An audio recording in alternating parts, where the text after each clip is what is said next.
G'day everyone, I'm Kersey, and today we're going to take a closer look at single coil pickups on three very special guitars.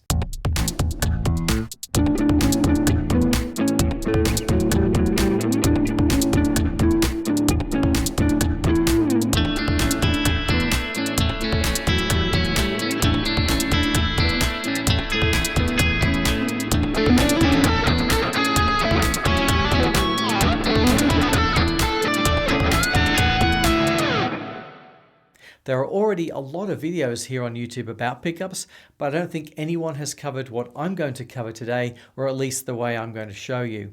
If you don't already have an electric guitar, this might help you decide what single coil options exist beyond a standard Stratocaster as we look at the following guitars in more detail. Fender Telecaster single coils, Fender Jazzmaster single coils, and Gibson Les Paul P90s. If you already have an electric guitar, this should help you decide what you might want to consider to get next in the wonderful world of single coils. In this video, I'm going to look at the construction, electromagnetic properties, and the frequency characteristics for pickups on these guitars with a number of different tests and the analysis of the results. So let's get into it. I'm an electronics engineer in my day job, so I've always had an interest in the physics and science behind guitars. But at the end of the day, as a musician, I care most about how it sounds, as I'm sure you do also. Before we dive into listening to the differences between each pickup, I think it's important to understand the construction and material differences between them and how that affects their electromagnetic properties. So let's go over some of the theory, because I haven't seen anyone explain it accurately before. First, I want to make it clear that when we listen to an electric guitar, we're not hearing the amplified sound of a string vibrating. For an electric guitar, what we hear is the electrical amplification of changes in a magnetic field, which is called electromagnetic induction. It has nothing to do with the sound of the string itself. It's just a copy of that sound that's picked up through electromagnetic induction. In an acoustic guitar without pickups, we do hear the string vibrating because of the body of the guitar that provides that acoustic amplification in whatever form of acoustic chamber the body provides. That's a completely different topic. But this is an important distinction because all of the characteristics of the sound of an electric guitar, what we hear after amplification, are affected by the guitar construction, the strings, and the pickups, but only in how those factors ultimately affect the electromagnetic induction through the pickups. Pickups are going to have the biggest impact on a guitar sound, and don't let anybody else tell you otherwise, because it just comes down to the physics. A pickup contains fixed magnets, either magnetic pole pieces or magnets next to the pole pieces, and these magnets create a steady magnetic field under the strings. The guitar string is made from a ferromagnetic material such as nickel or steel, so the string is actually magnetized by the magnets of the pickup very weakly and only temporarily. Remove the pickups and the strings do not have a magnetic field of their own. When the string is plucked and vibrates, the very weak magnetic field of the string interacts with the stronger magnetic field of the pickup, disturbing it and modulating it. A coil of wire is wrapped around the pickup magnetic poles, and whenever the magnetic field is modulated, it creates a very small amount of modulating electrical current in the coil. This modulating current in the coil is an electrical representation of the string's movement. It mirrors the frequency and the amplitude of the vibrating string. It's a very, very small signal, just a few millivolts. We send that signal through a guitar cable to an amplifier to boost it, and then, of course, drive a loudspeaker to be able to hear it. That's how pickups work in a nutshell. But what factors do we need to consider when thinking about how a guitar is going to sound? Faraday's law of electromagnetic induction contains all the theory behind these factors, and I recommend you look it up and learn about it. But I will cover the key elements of Faraday's law, which are relevant for guitarists in 6 areas. First, Magnet type and strength. Different magnets create different magnetic fields and can produce different tonal qualities. A set of weak magnets will produce a lower output and might not be able to respond to capturing many of the harmonics. A stronger magnetic field will generate a higher output in response to the same string vibration and wider frequency response. On the downside though, a stronger magnet with a strong electric field can dampen or oppose the vibration of the string, creating some form of compression-like effect, where the difference between the soft and hard playing on the string is reduced. Also, if the magnetic field is not distributed evenly across all the strings, some strings might induce a stronger signal than others, leading to an imbalance in volume between strings. Finally, the shape of the magnetic field can also affect the pickup's frequency response. If the field extends more towards the neck, it will pick up more of the lower harmonics, and if it extends more to the bridge, it will produce more of the higher harmonics. When it comes to magnet types, there are several. The most popular magnets are alnico, which is an alloy of aluminum, nickel, and cobalt. Alnico 2 magnets are the weakest magnets in rod form and the second weakest in bar magnet form. They produce more middle frequencies, loose and bouncy lows and soft highs. This is what is described as a smooth or vintage tone, well suited for jazz and blues. Alnico 3 magnets are the weakest of the Alnico magnets in bar form, with the lowest amount of pull or dampening response on the guitar strings. They actually don't have any cobalt in them, so probably should be called Alni pickups, missing the co at the end. They produce soft and bouncy low frequencies, warm mids, and full highs that have a glassy, bright tone. The Telecaster pickups I am featuring in this video has those magnets. I'm not going to cover the Alnico 4s because they are not very common. Let's just jump straight to the 5s. The Alnico 5 magnets are stronger and produce a higher output and brighter tone, with sharp attack, which makes them well suited for rock, and are the most popular magnet type for modern guitars, and they are the pickups in the Gold Top and the Jazzmaster that I will cover in this video. Ceramic magnets are made from a mix of iron oxide and strontium carbonate. They are even stronger than Alnico, and so they have a higher output, but less dynamic range due to the dampening response I spoke about. These pickups are great for hard rock and metal. There are plenty of ceramic magnet-based single coil pickups online for a Telecaster, Jazzmaster, and P90s, but I haven't tried any of them myself. Second, coil design. The number of windings around the magnet and the type of wire used will affect the impedance and the output level as well as the frequency response. Impedance is based on the sum of two components: the resistance of the coil and the inductance. Measuring the resistance of the wire in the coil is pretty straightforward. With the pickup disconnected, we can use a multimeter to measure the DC resistance. A thinner wire or a longer wire produces higher resistance, and in general, the higher the resistance, the higher the output or volume that you will get from the pickup. This is a comparison of some extra pickups I have, not the ones that are installed in my guitars, but you can see the resistance is different for each. The Jazzmaster pickup would have the highest output in this case. When we speak about the thickness or the gauge of the wire, a higher gauge number means a thinner wire, which might be a little bit counterintuitive, but the most commonly used wire gauge is 42. Back in the 1950s, however, the slightly thinner 43 gauge wire was used. So if you have a true vintage pickup, it might use the thinner gauge wire. The other dimension of impedance is the inductance, and inductance is how the coil opposes or responds to changes in electric current. This is much harder to measure without the right setup because inductance changes depending on the frequency. Think of it like a low-pass filter. At some frequency, the coil starts to oppose the rapidly changing current generated by the vibrating string, and it will reduce the output of those frequencies. But it's a very important and often overlooked component when selecting a pickup. So a high inductance pickup will cut off the high frequencies, creating a darker tone. So before you go looking for a pickup with 8,000 turns of 42 gauge wire stacked up in a coil Aiming for high resistance and a high output, you might be doing yourself a disservice and selecting a pickup with high impedance as a result of all those windings, and then you lose some of that high frequency response. Third, the position of the pickup along the length of the string. Pickups closer to the bridge will receive more of the higher harmonics, resulting in a brighter sound, whereas pickups closer to the neck will receive more of the fundamental note frequency and lower harmonics, resulting in a much warmer sound. Fourth, string alloy composition. Different materials have different densities and magnetic properties that can affect the tone.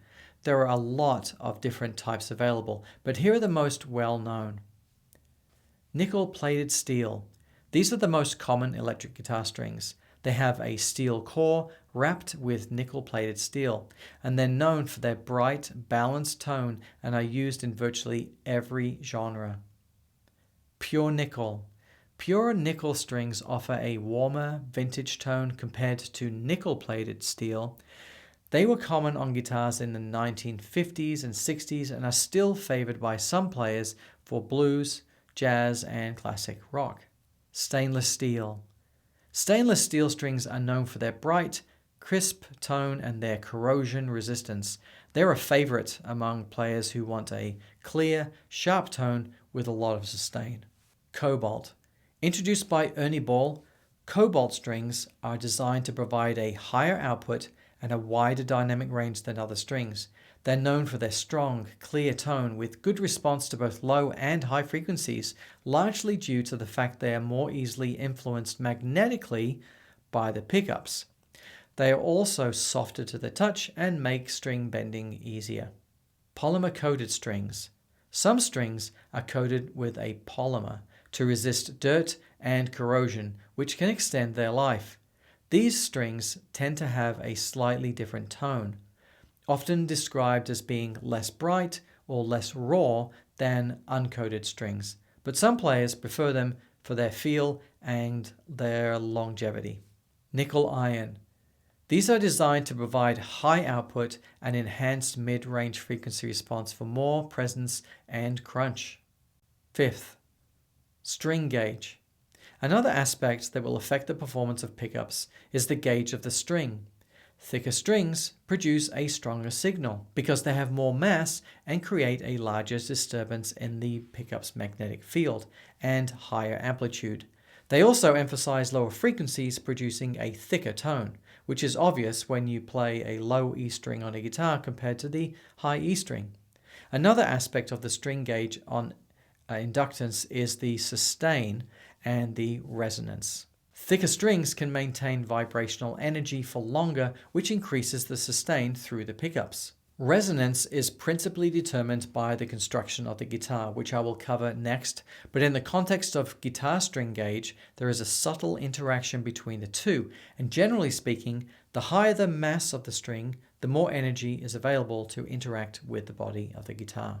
There are a lot of nuances around selecting the right string gauge and how this affects playability, tuning stability, tension and intonation, and the technique of how the guitar is played overall. You really need to experiment with them to see what works best for you, the type of guitar you are playing, and the sound that you're looking for.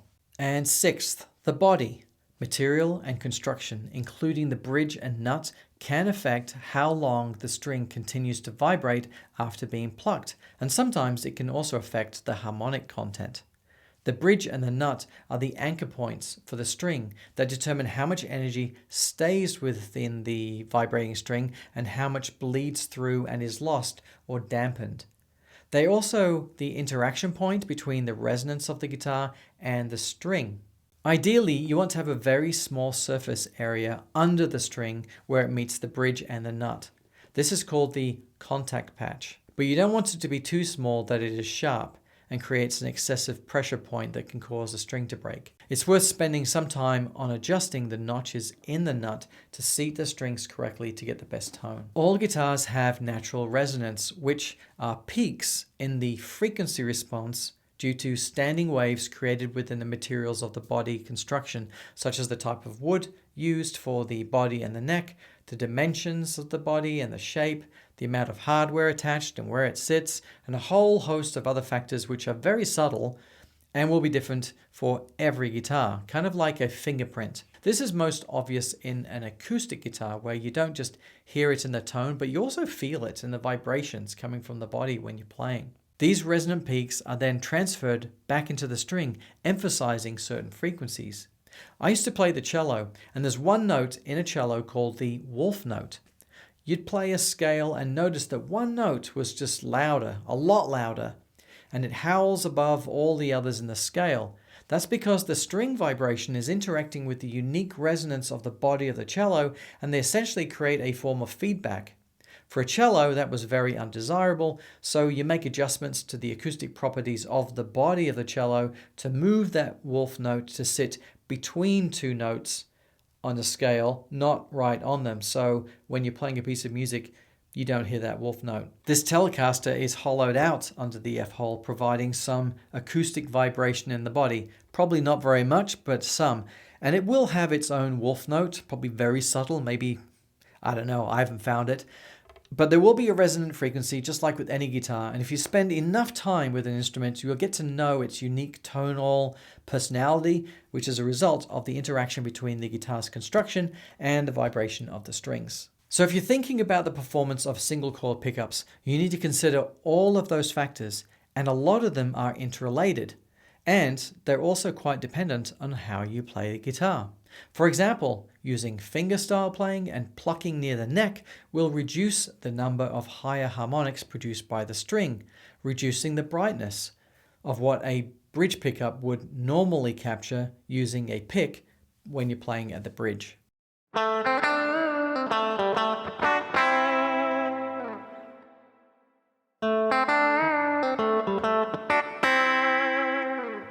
Now that you know the principles of electromagnetics and the factors that affect that, let's take a look at the pickups in each of these three guitars that we're focusing on today. First, the Telecaster. This is a Fender Special Run, thin line, limited edition in surf green. I'll review this guitar fully in another video, so we'll just look at the pickups today. It's fitted with Custom Shop 51 no-casters, and both pickups have Alnico 3 magnets with the thinner 43 gauge wire for that vintage sound. What makes the traditional Telecaster design so unique are the differences between the neck and the bridge pickups. Quite unique designs.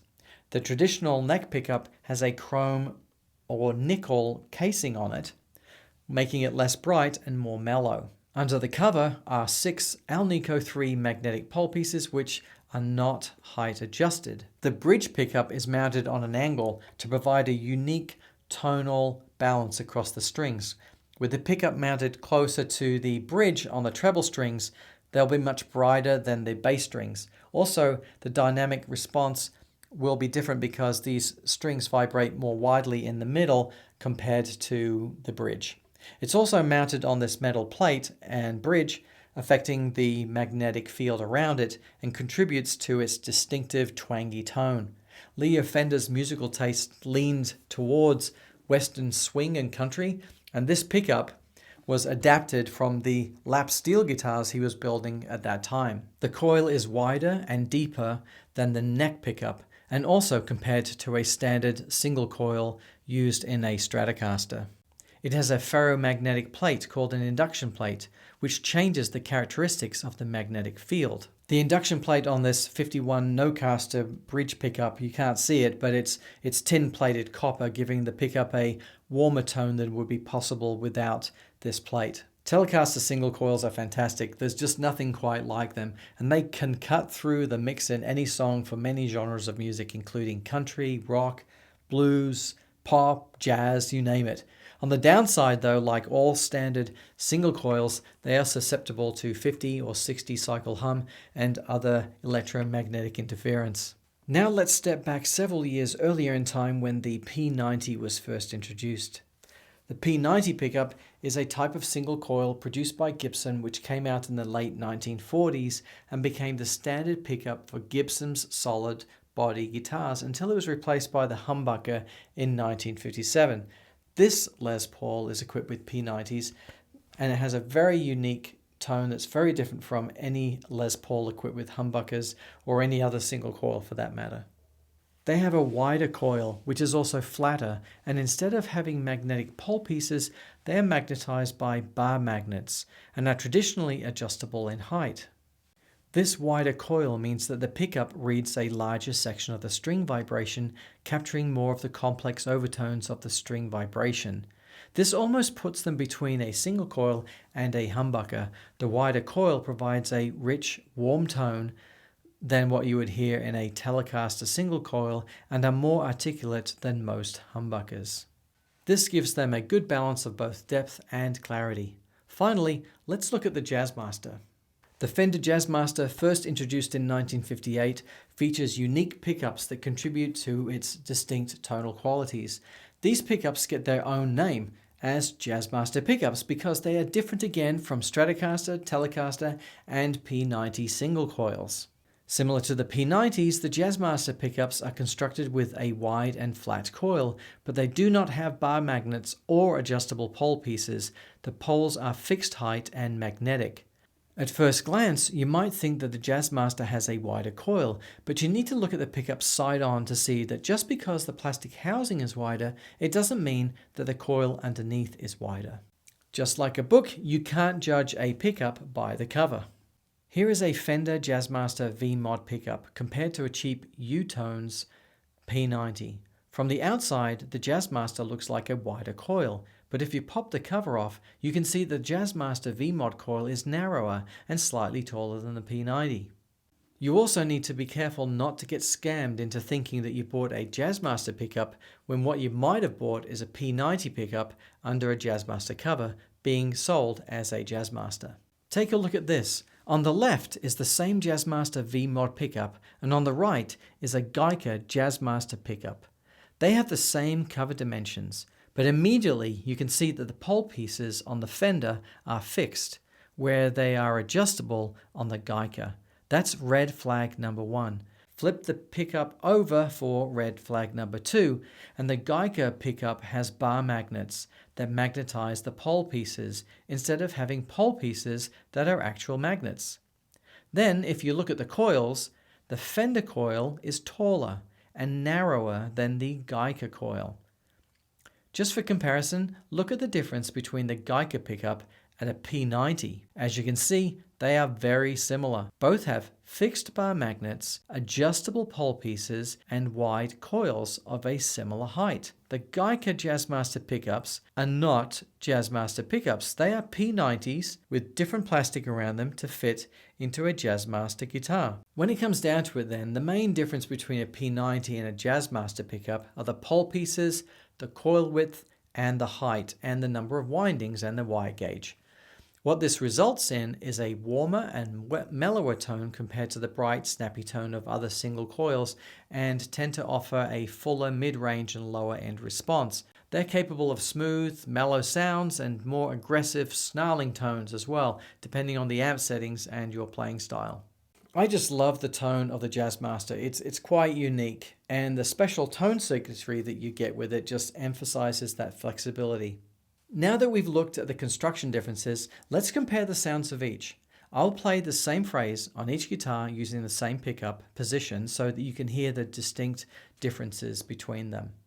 First, let's compare the neck pickups.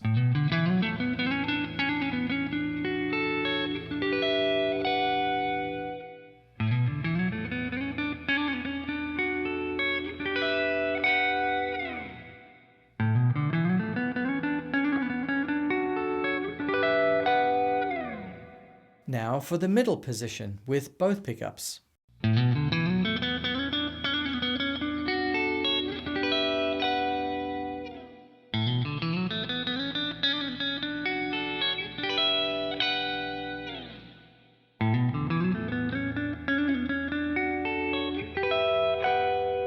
And finally, here are the bridge pickups.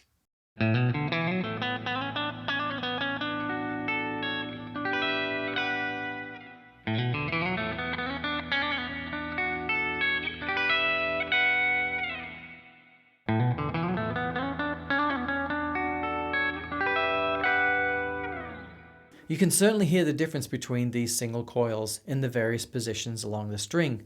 The tonal variety is just fantastic. It's very hard to put the guitars down when playing them. I listened to those phrases over and over again, trying to come up with the right words to describe the tone. Not easy to do, but I think overall the Telecaster tones are bright, clear and twangy. The Jazzmaster is a little warmer, but still bright. It's punchy also and articulate. And then the P90s are quite mellow and very warm in comparison. Another way to compare the tonal differences is to visually look at the frequency characteristics. So I installed a spectrum analyzer from Voxengo into Ableton. It's called SPAN, S-P-A-N, and it has a lot of options to make the task of visualizing the frequency response that much easier. So let's take a look at the results of strumming an A sus4 chord for each guitar and each pickup position, and then compare the differences. Let's start with the next position first.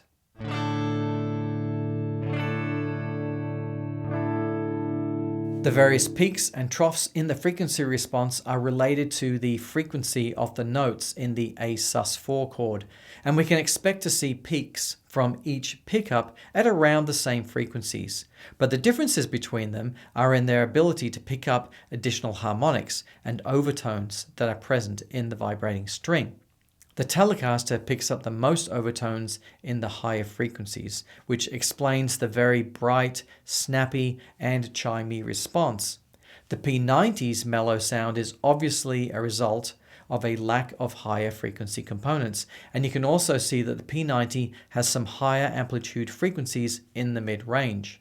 The Jazzmaster sits comfortably somewhere in the middle, warmer than the Telecaster, and also less prominent in the mid-range when compared to both the Telecaster and the P90s. Let's look at the middle pickup position for each.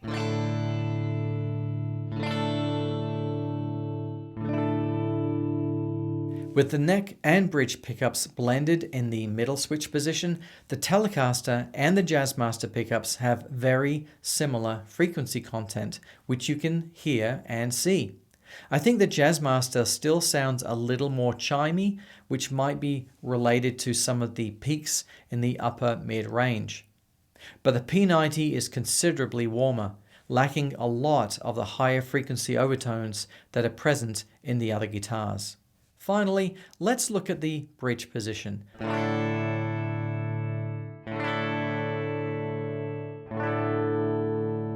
Once again, we can see and hear that the Telecaster and Jazzmaster sound quite similar in the bridge pickup position, with only some minor differences.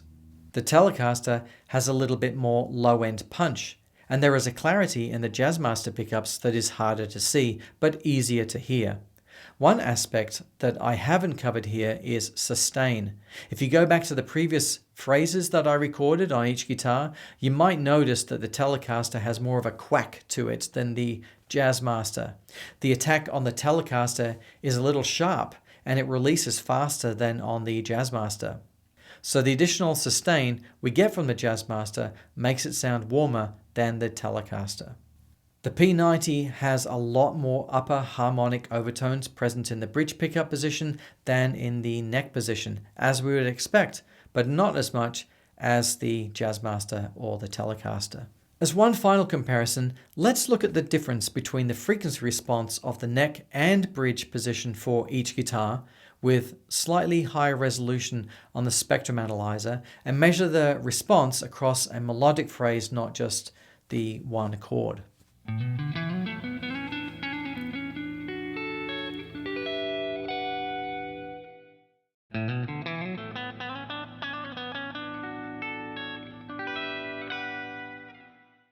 The high-end frequency response is very similar for each pickup, but the bridge has more gain in the higher mids, and the neck has more gain in the lower frequencies. You can also see that the neck pickup has some very specific frequencies around 600 Hz and 1 kHz that are attenuated. Overall, these factors contribute to the warmer tone from the neck pickup and have a bright twang from the bridge. Let's look at the Jazzmaster.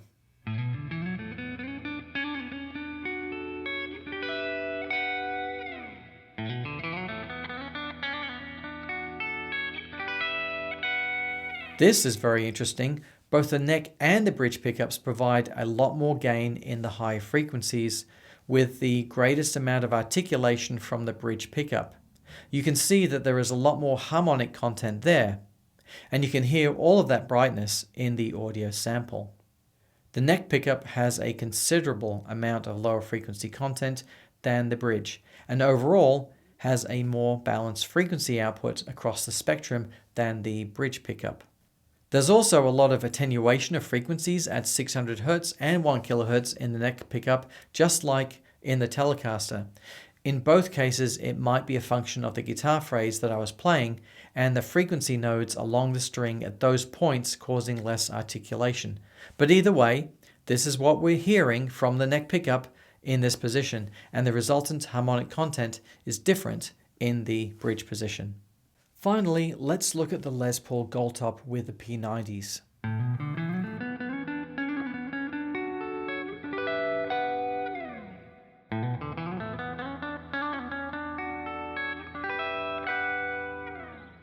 The high-end frequency content is similar for both pickup positions, except that the bridge has a more dominant presence of frequencies between 1 kHz and 3.5 kHz, giving the tone a sharper edge. Then the neck pickup has a more dominant frequency content in the lower frequencies between 100 Hz and 800 Hz. Again, we can see that attenuation of frequencies around 600 and 1 kHz, which we saw with the other guitars and the neck pickup position, which illustrates that this attenuation has likely got less to do with the pickup and more to do with the position that the pickup sits under the length of the string and the harmonic content of the phrase that I was playing. So that wraps up my comparison of these three single coil designs that are used in these iconic guitars. I think each of them have their own personality that are just fantastic, and it just comes down to personal taste and the kind of music that you're playing if you're choosing what guitar and what pickup works best for you. The narrow and tall windings of the Telecaster pickups on the body design produce a very distinctive, crisp, bright and twangy tone, but the neck pickup is still quite warm and balanced. This Telecaster, of course, is chambered, so probably doesn't have quite the same amount of sustain as the other guitars, but it's a little hard to know unless I was switching pickups the effect that that would have in terms of on the tone. The Jazzmaster pickups produce a very similar tone to the Telecaster in some respects, but it's slightly shorter and wider coils certainly warm up the tone, which is still bright but smooth and very, very versatile combination. It's certainly one of my favorites to play because of the unique tone that you can get from this. When it comes to the wider windings on the P90s, this gold top, oh my gosh, it's heavy. It's quite distinct. It's quite distinct from any of the other single coils with less of the high frequencies and produces a very warm and mellow tone. And the sustain on this gold top is just phenomenal. It's heavy. It sort of adds to the warmth, I guess. You know, I actually tried messing around with equalizers to get my Jazzmaster to sound like this gold top, but no matter what I did to try to roll it off, I just couldn't get it there. It just sounded like a very muddy Jazzmaster. Anyway, I hope you liked this video. They take a lot of time and effort to put together, but I enjoy making them and reading your comments. So please take a moment to like and subscribe to my channel and let me know what you think your next single coil guitar is going to be. Until next time.